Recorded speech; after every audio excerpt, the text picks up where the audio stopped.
Ntala, bonjour à tous, donc bien bon retour sur ma chaîne. Je voulais faire une vidéo assez courte et rapide pour parler en fait de toutes celles et ceux qui se me demandent toujours un peu c'est quoi la magie, qu'est-ce que c'est, est-ce que c'est quelque chose de diabolique, de pas beau, etc.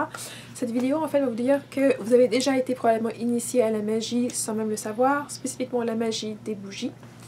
Puisque si vous avez déjà eu un anniversaire avec un gâteau et des bougies, ben voilà, vous avez déjà été initié à la magie des bougies. Donc peut-être que ça va vous faire, vous allez peut-être regarder maintenant les dîners d'anniversaire ou les fêtes d'anniversaire un peu différemment.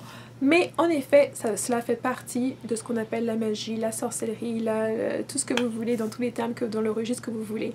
Et bien sûr, je souligne ici que ce qu'on appelle sorcellerie a été diabolisé. Ce n'est pas forcément négatif et ça fait tout à fait partie de nos pratiques ancestrales. Il n'y a rien de négatif par rapport à la magie en elle-même. Tout dépend de comment la personne l'utilise et à quelle fin.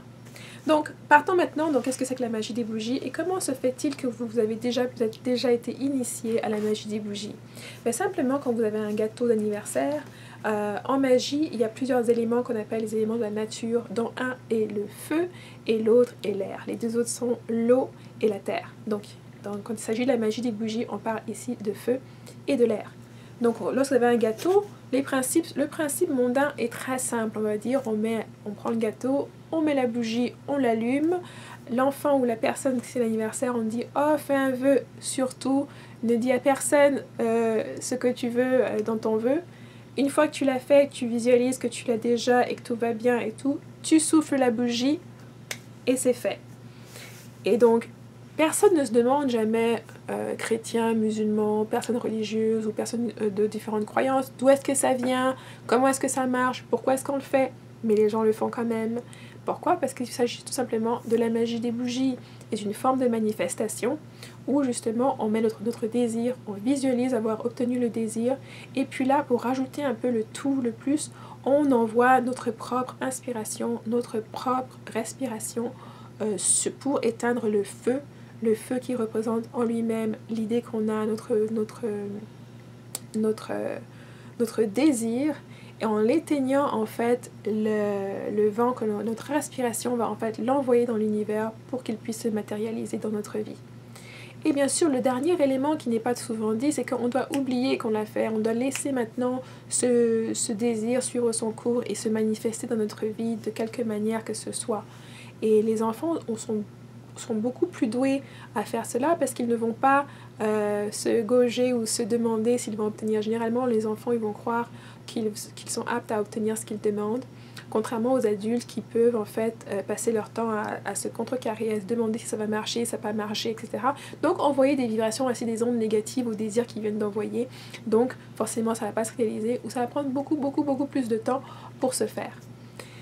Et donc voilà, c'était juste pour démystifier, démystifier et déconstruire en fait cette notion de magie, comme quoi c'est quelque chose qui est reculé, qui est inabordable, alors qu'en fait on en fait plein dans la vie de tous les jours.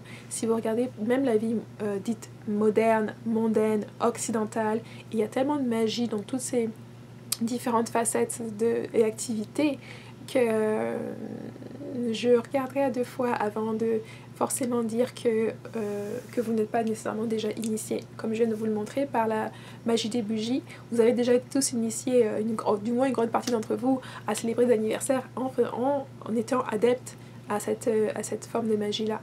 Et aussi, si vous êtes catholique ou souvent chrétien, on vous demande souvent d'allumer des cierges à l'église pour aider quelqu'un à guérir ou pour faire vos prières. Ça, c'est aussi une autre forme de magie des bougies. Donc, beaucoup de personnes sont initiées là-dedans sans même le savoir. Mais pourtant, maintenant, c'est à vous maintenant de questionner les pratiques qu'on vous donne et de savoir tout simplement comment est-ce qu'elles marchent pour que vous puissiez, vous, les utiliser à bon escient de façon à vous servir vous-même de ces pratiques-là. Donc, merci de m'avoir suivi. Et puis, bien sûr, si c'est des questions, laissez-les. Sinon, je vous vois dans ma prochaine vidéo. Bye!